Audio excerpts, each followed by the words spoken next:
It's our First NBC weekend preview brought to you by First NBC Bank. 32 locations throughout the greater New Orleans area. Lenny Vangilder, Jude Young pinch hitting for Ken Trahan today. Jude, good to have you with us. Let's start with the Saints. We are counting down now less than a month to the NFL draft. We're continuing to see moves with the existing roster. Most notably this week, the Saints matched the Falcons' offer to Raphael Bush, and I think that is a sign of more of what we're seeing in the NFL. And the NFL is a copycat league. We know. We saw how important safeties were to the Seattle Seahawks' success this year. The Saints now have themselves three very good ones in Kenny Vaccaro, in Jarius Byrd, who they landed in free agency, and now retaining the services of Raphael Bush. And I think Rob Ryan would tell you that the Saints showed the league last year the importance of safety play, really going with 5 DBs throughout most of the year and doing it with great success, taking a defense that was at the bottom of the barrel, becoming a top 5 defense.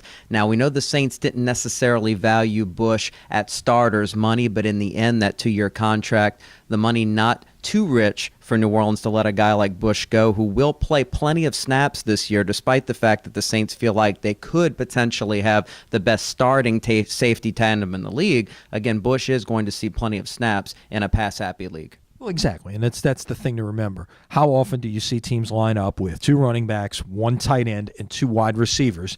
Because you don't see that formation very often, where you're playing with 4 defensive linemen, 3 linebackers, or 3 and 4, and with 4 defensive backs. You've got to use 5 and 6 defensive backs at a time, and having 3 solid safeties certainly plays in that direction. No question about it. And I think the Saints understand that you win in the NFL defensively with your ability to cover and be flexible with the personnel on the field against the packages you're going to see against opposing offenses. And, of course, it makes a secondary most effective when you can rush the passer. The Saints did that well last year, and I'm sure, talking about draft preparations, that part of their plan would be to try to bring in even more talent to get to the quarterback.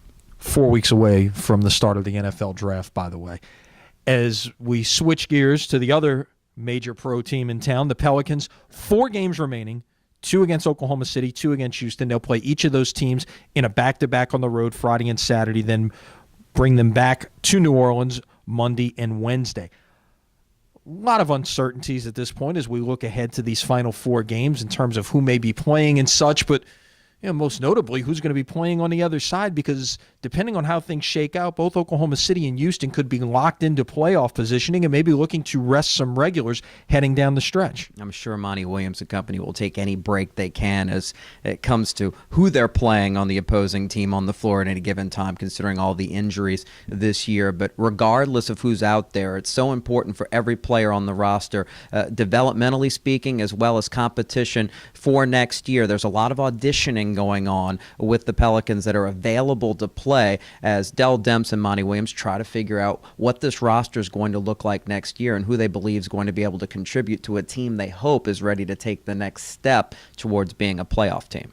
You mentioned New Orleans at Oklahoma City Friday night. There'll be another New Orleans at Oklahoma City come Friday night. In baseball, the Zephyrs start an 8-game road trip on Friday in Oklahoma City. The same team, by the way, who they just got finished hosting at Zephyr Field for 4 days. They're going to play the same team 8 days in a row, 4 here, 4 there, corking the schedule. Zephyrs back at home a week from Saturday. The Voodoo are in Pittsburgh for a nationally televised game on the CBS Sports Network coming up Friday night. That's where Ken is. He'll be back with us in this spot on Monday. Good win for the Voodoo at home to get the first one of the year against a previously undefeated team, and like to be able to try to continue some of that momentum as they head to Pittsburgh. I'm not going to say the win over Orlando was crucial or do or die. We've seen the Voodoo make the playoffs with far below 500 record in recent seasons, including last year, the way the league is set up. But for confidence and to try to be a potential contender, I know that Pat O'Hara and company believe they have the talent to do so. Grabbing that win against a good Orlando team that's solid every single year is a step in the right direction. Now can they take the act on the road? Having Kurt Rocco healthy again and what he can do at quarterback is really the key there, although there's so much potential with Ryan Perrilloux. In a league where quarterbacks take lots of hits, it's good to have 2 guys that you think you can win with under center. On to college sports and college basketball. UConn sweeps the national championships in men's and women's basketball. Congratulations to New Orleanian Brother Martin graduate Ward Manuel, the athletic director at UConn, who gets himself a couple of national championship rings. I don't think a big surprise on the women's side, certainly on the men's side. Not a lot of people 3 weeks ago would have projected UConn to be the winner of the national championship. I think the lesson learned again about college basketball is in the end, guard play in tournaments. That's what really matters. Shabazz Napier and company, they won that battle. Now, Kentucky may have the more talented team if you talk about talent man for man in 2 years, 3 years, 4 years, but that's not college basketball. And their youth showed a little bit against an experienced UConn team, including Napier, who was part of the last UConn national championship team before this time. Guards matter, and that's going to continue to be the case as long as there's so many one-and-dones in the game and so many times seeing the best big men go to the pro ranks so early. College football, LSU completing its pro day on Wednesday. Lots of coverage here at sportsnola.com on exactly what came out of there. And in the college baseball, Tulane at home to Rice this weekend, LSU at home to Arkansas. UNO at Lamar, a couple of big stories early in the week. One, the news out of Tulane that Rick Jones will not return to the dugout this season for health reasons. And at UNO, a huge win in the middle of the week against Louisiana Lafayette, the number one ranked team in the country.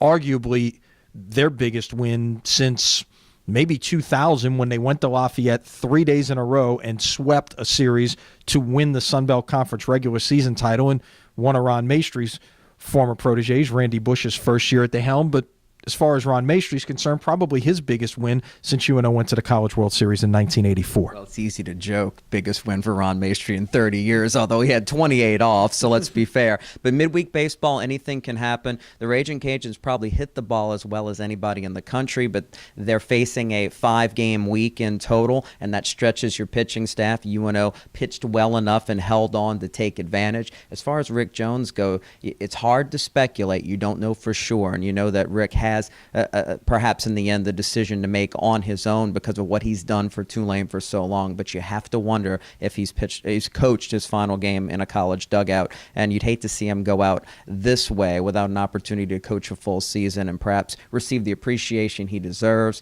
2 College World Series, and he gained so much momentum before Hurricane Katrina, building the Green Wave program, helping build that beautiful ballpark on campus. We hope that Rick Jones will be back in the dugout at some point. Yeah, let's hope so. And obviously, you don't want to get into speculating on what may be to come there, but you hope he goes out on his own terms, so to speak.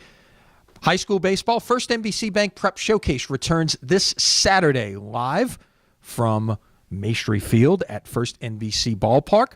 It will be a non-district matchup between Shaw and John Curtis. Should be a good one there. You can watch it live on sportsnola.com. Watch the re-air Saturday at 5:30 on WHNO TV 20. Jude, thanks for being with us. We'll see you soon. Did my best Ken impression. There you go. For Jude Young, I'm Lenny Vangilder. This has been our First NBC Bank Weekend Preview, brought to you by First NBC Bank, 32 locations throughout Southeast Louisiana. We will see you on Monday. Stay with us here at sportsnola.com for much more.